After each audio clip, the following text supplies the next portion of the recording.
Bonjour, bonjour et bienvenue sur KTV en direct à la télévision, à la radio et sur les réseaux sociaux pour ce temps de parole consacré à l'aérien et à EWA Aviation. Et pour en parler, on reçoit le boss d'EWA, Ayoub Ingar. Bonjour. Bonjour Léo, bonjour Kama, bonjour Mayotte.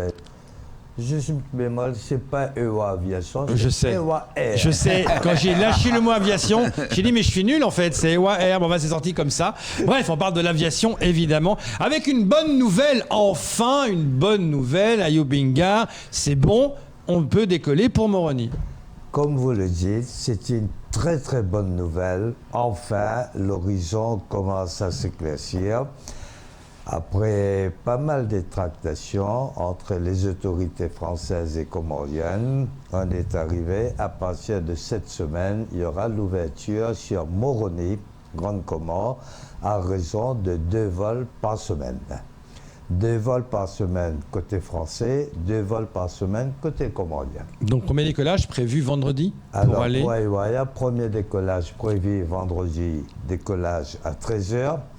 Et dimanche, décollage à 15h. Voilà une bonne nouvelle, enfin ça peut redécoller. La question que tout le monde se pose, c'est quelles sont les conditions pour pouvoir embarquer et aller aux Comores? Alors effectivement, il y a des conditions. Alors il y a 2 critères, selon que vous êtes vacciné ou non vacciné. Pour ceux qui sont vaccinés, motif impérieux n'est pas concerné. D'accord. Par contre, il y a un test à l'embarquement, je précise bien, test PCR, test Covid, moins de 72 heures. Et ensuite, ils peuvent partir, arriver aux Comores, et aux Comores, il n'y aura pas de septaine. Ok. Par contre, au retour, pareil, au retour, il y aura toujours le test Covid, moins de 72 heures. À l'arrivée à Mayotte, il y aura un test qui sera fait à l'aéroport et ce sera le test antigénique. D'accord, ça c'est pour ceux qui sont vaccinés. Qui reviennent vers Mayotte. Qui reviennent et qui sont vaccinés. ou pas vaccinés. Est-ce qu'il y a une septaine pour ceux qui ne sont pas vaccinés ou pas? Alors ceux qui ne sont pas vaccinés, il y aura un isolement de 7 jours prescrit par arrêté préfectoral. Donc du coup ça va un peu freiner pour ceux qui ne sont pas vaccinés, pour se balader, parce que si des gens partent une semaine, c'est un peu le même constat qu'on se fait en métropole, partir à Moroni pour 5 jours ou 7 jours, si on est confiné, ça ne va pas le faire. Donc là aussi, ça force à la vaccination. Oui, mais ceci étant, c'est surtout au retour, il y aura isolement, c'est-à-dire à Mayotte. Alors souvent, ce sont les Maoris qui reviennent. Ouais. Donc il y aura moins de soucis. Camar. Alors justement, Ayoub Ingar, on se rappelle qu'à un moment donné, il y avait une autre compagnie aérienne où il y avait des Comoriens qui étaient venus de Comores et tout le monde disait qu'on achète le test PCR négatif là-bas. Est-ce que là aussi, est-ce qu'il y a quand même une sécurité? Comment on pourrait vérifier pour avoir des vraies données pour ne pas tomber sur ce piège? Alors justement, c'est ce que je viens de dire. À l'arrivée, il y aura un test à l'aéroport arrivé à Mayotte qui sera pratiqué par l'IRS. Donc, mais là, est-ce que c'est ça le problème? C'est que est-ce qu'on laisse le temps à ces voyageurs d'arriver d'abord sur le territoire, imaginons qu'ils sont positifs, donc même si on teste chez nous, mais ça veut dire qu'à Moroni, on peut embarquer en ayant le Covid. La Covid. Vous savez, 0% de risque n'existe pas. Effectivement, je crois que l'ARS a bien sensibilisé les autorités comoriennes d'être strictes dans leurs prélèvements, dans leurs analyses. Donc, faisons confiance, on pratiquera et il y aura un test complémentaire à l'arrivée. Dans le passé, on l'avait pratiqué. Et j'avoue qu'il n'y a pas eu beaucoup de cas où les gens sont arrivés ici positifs. Alors là, les destinations, c'est Moroni. J'imagine que beaucoup de téléspectateurs ou auditeurs qui nous écoutent ce matin à Ayoub Ingar demandent, et pourquoi pas en juin? Si les autorités comoriennes veulent que EWA arrive à Moroni, pourquoi pas à Mzamoudou, enfin pourquoi pas à Wani en juin? Alors malheureusement, j'aurais bien aimé aussi faire en juin en même temps, mais malheureusement, c'est les autorités comoriennes qui ont fermé en juin avec l'international. Il n'y a que les compagnies comoriennes qui peuvent assurer la rotation entre Moroni et Anjouan. Comme motif qu'on m'a donné, c'est qu'il n'y a pas de test en jouant, c'est pour des problèmes sanitaires. Voilà le motif officiel pour ne pas ouvrir à l'international. Donc ça veut dire que les gens peuvent atterrir à Moroni et après prendre un avion interne pour aller à Anjouan. Beaucoup de questions, évidemment, que l'on pose sur les réseaux sociaux, dont l'une, nous qui voulons aller passer nos vacances à Dar el Salam, est-ce qu'on a prévu un vol pour la Tanzanie ? Alors pas du tout, parce que la Tanzanie, la frontière n'est pas encore ouverte de la part des Français. Tanzanie fait partie de la zone rouge pour la France. Donc pour l'instant, nous n'avons pas encore, d'autant plus qu'en Afrique de l'Est, vous en avez parlé tout à l'heure dans le journal, il y a quand même la variante Delta. C'est ça. Donc c'est pour ça, donc, on rappelle cette fameuse zone rouge établie par l'État français, c'est les zones les plus dangereuses au niveau de la contamination, et c'est pour ça qu'aujourd'hui on ne parle pas d'ouverture de la Tanzanie, donc pour l'instant il n'y a pas de vision là-dessus. Autre demande pour aller évidemment à Mada, il y a beaucoup d'attentes là-dessus, pour l'instant c'est fermé, on sait que le président malgache va parler le 15 juillet, est-ce que vous en savez un peu plus par rapport à Mada ? Alors malheureusement, vous savez, on n'a pas de renseignements fiables de la part des Malgaches. Au départ, c'était prévu l'ouverture de frontières Tana le 1er juillet. Quand le président malgache a fait sa déclaration lors de la fête de l'indépendance, il l'a repoussé jusqu'au 15 juillet, mais il n'a pas dit qu'il va ouvrir. Il a dit on fera le point le 15 juillet.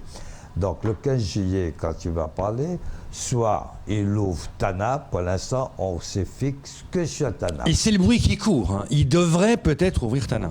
Comme le bruit en courait aussi que ce sera le 1er juillet, donc on ne peut pas faire confiance. Donc je pense qu'il faut attendre sa déclaration et il faut voir si la situation sanitaire s'améliore à Tana, mais pour l'instant c'est uniquement Tana qui devrait peut-être ouvrir mi-juillet avec, on parle d'une septaine imposée dans un endroit précis, choisi par le gouvernement. C'est encore des choses compliquées. Une autre question qui nous arrive, est-ce que les billets pris... alors, deux choses. Est-ce que quelqu'un qui a pris un billet il y a plus d'1 an et qui est décédé, comment ça se passe pour le billet ? Alors là, effectivement, il y a une question de loi. Il faut on ne pourra pas rembourser carrément à la famille. Il faut que ce soit déposé avec un notaire. C'est toute la situation. C'est la succession qui encaissera. D'accord, ça c'est autre chose. Autre chose, ok, Moroni ouvre, vu la situation. On peut imaginer, certains craignent que les prix des billets d'avion soient augmentés pour pallier au manque d'argent qu'il y a eu pendant cette pandémie. Quelle est la position des Wa ?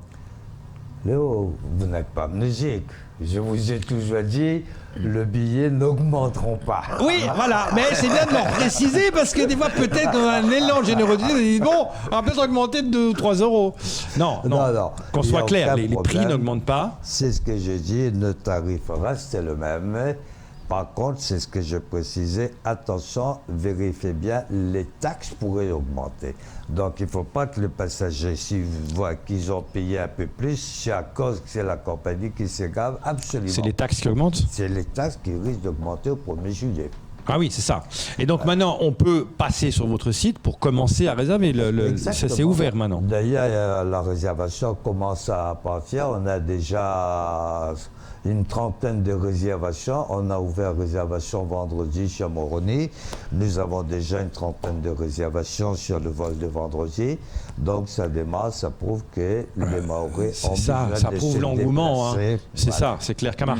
Alors, concernant Madagascar, Ayub Ngar, on le sait, on attend aujourd'hui que la décision vienne du gouvernement malgache. Mais est-ce qu'il y a d'autres compagnies qui viennent d'ailleurs ? Est-ce qu'il n'y a que Mayotte qui est fermé aujourd'hui, qu'on ne peut pas aller à Mada, ou il y a d'autres compagnies qui finalement arrivent ? Mada est complètement fermé avec l'international. Le peu de vols qu'il peut y avoir sur Mada, soit c'est des vols cargo, soit c'est des vols de rapatriement négociés avec le gouvernement. Voilà l'information que j'ai en ma possession à la date d'aujourd'hui. Mais il n'y a aucun vol commercial qui arrivent de l'extérieur à Mada. Est-ce que là, si la décision vient du côté du gouvernement malgache, ça voudrait dire que les mêmes motifs que nous utilisons pour aller par exemple aux Comores, ça serait la même chose, ou c'est le gouvernement malgache qui va décider du sort, en tout cas de comment il faut aller, comment ressortir? Alors chaque pays décide quelles sont les conditions pour rentrer ou pour revenir dans son pays.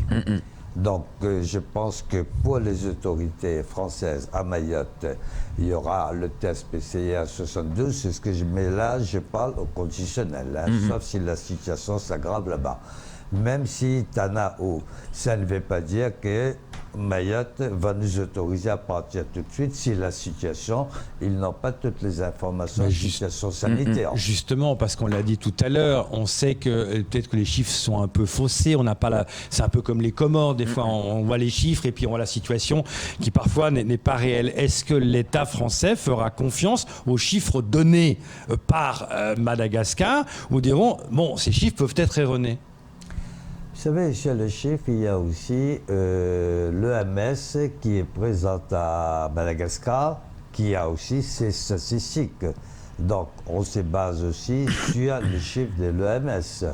Ah oui, donc il y a quand même cette balance qui pourrait dire, ok, le gouvernement dit je n'importe quoi, à 50 cas, il y en a en fait 150, voilà. La situation ne permet pas de rouvrir. Exactement. Donc il se peut que Madagascar, le président dit voilà, on rouvre, mais il se peut que Mayotte dise non, on n'ouvre pas la ligne, mais ça c'est le préfet qui décide? Non, c'est chez eux, le ministère de la Santé. Ça c'est le ministère de la Santé qui décide. Le ministère de la Santé Camar. qui décide.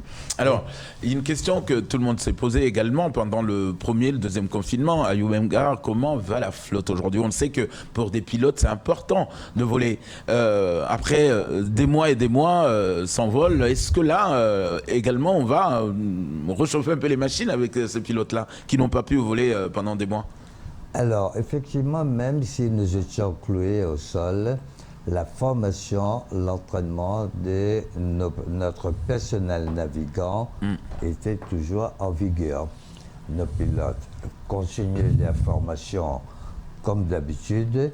L'avion cloué au sol, au bout d'un mois, s'il n'a pas volé, on est obligé de le faire décoller pour faire réchauffer la machine.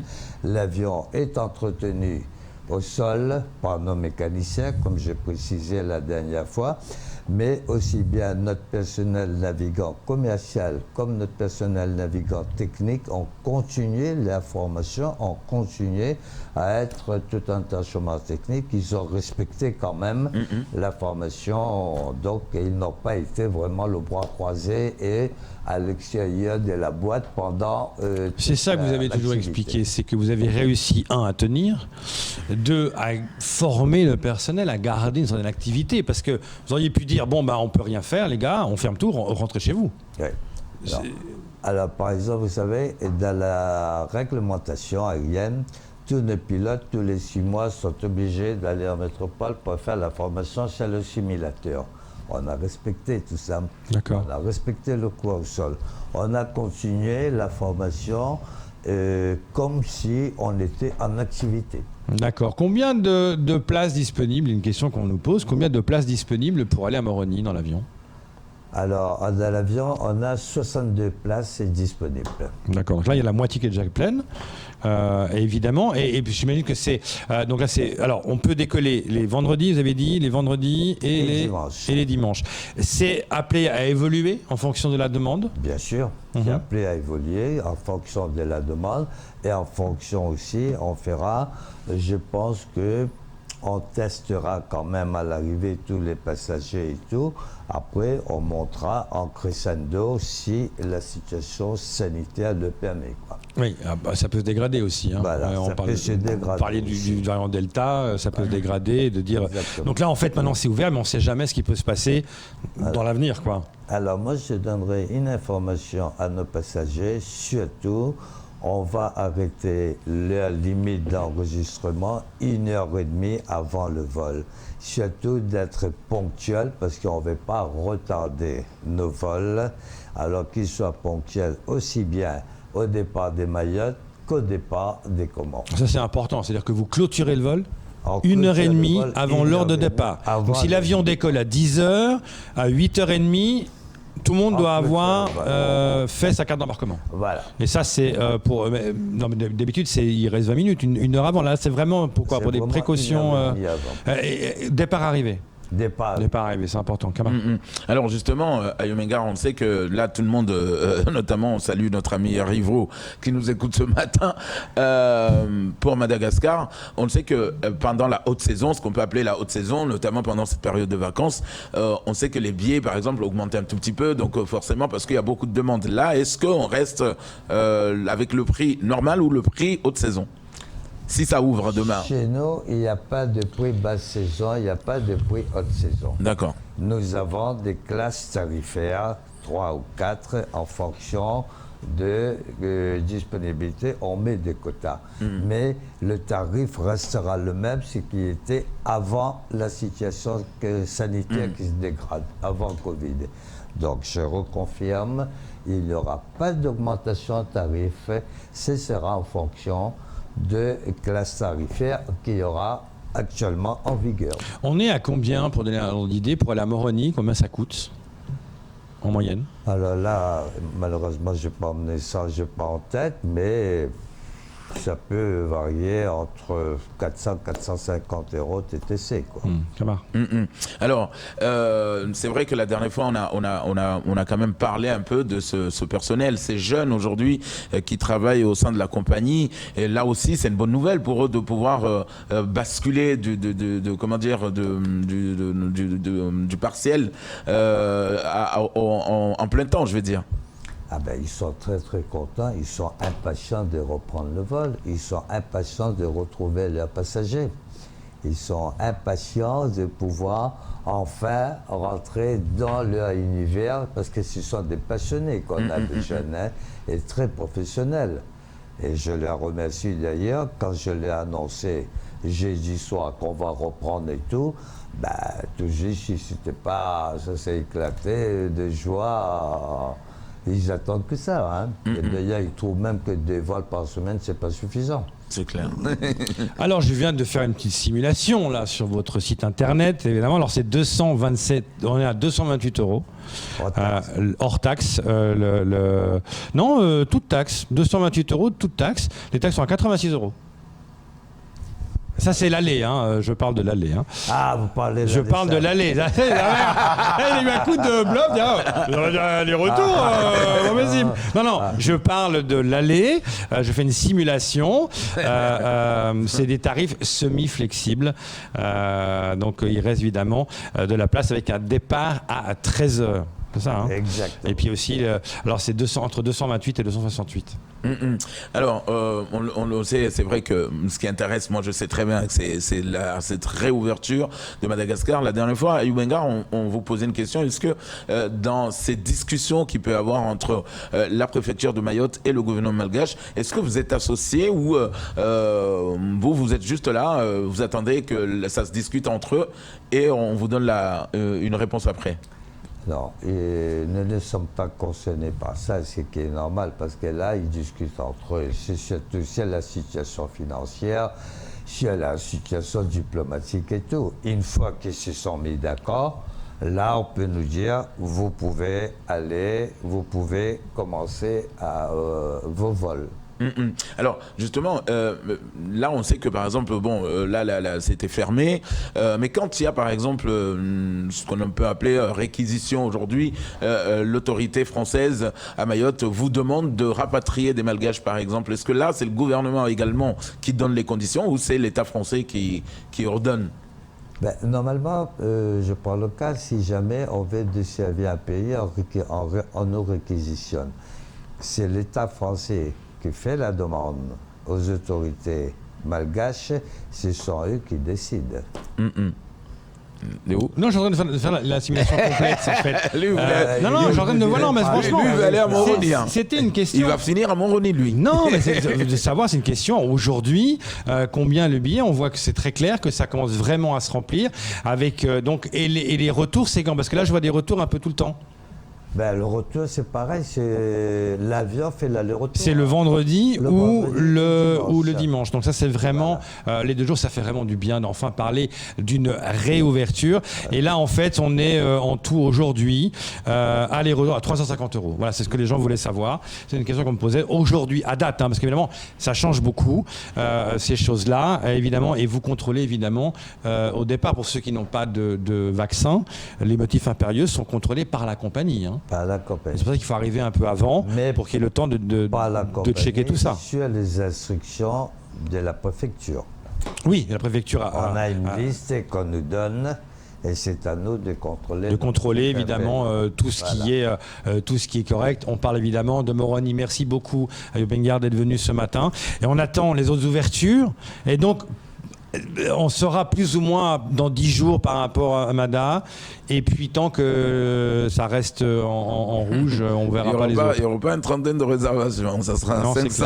Donc là, pour l'instant, Moroni, on attend pour la suite. Merci beaucoup. Voilà, exactement. C'est déjà ça, Moroni. Merci. Merci à vous. C'est tout pour ce temps de parole. Tout de suite, la suite de votre vol.